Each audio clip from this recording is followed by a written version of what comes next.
Hello and welcome to Anatomy with Dr. P. In today's lab, we're going to be looking at structures of the lymphatic system.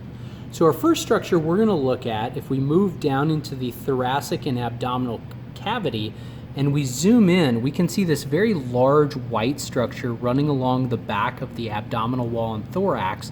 This structure is referred to as the thoracic duct. And if we zoom in, we can see at the very end of our thoracic duct, this little structure here, this is called the cisterna chyli. Cistern means well. Chyli refers to a mixture of lymph and fat called chyle.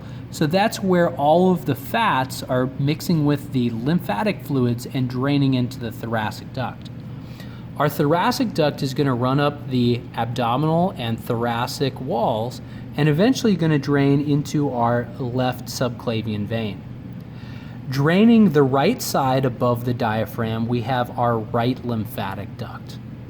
Now, a couple of other structures we can see are the lymph nodes, which are all these bean-like organs that we see. In the neck region, we call these cervical lymph nodes. The group of lymph nodes present over here in the armpit region is known as the axillary lymph nodes. And then down in the groin region, we have our inguinal lymph nodes.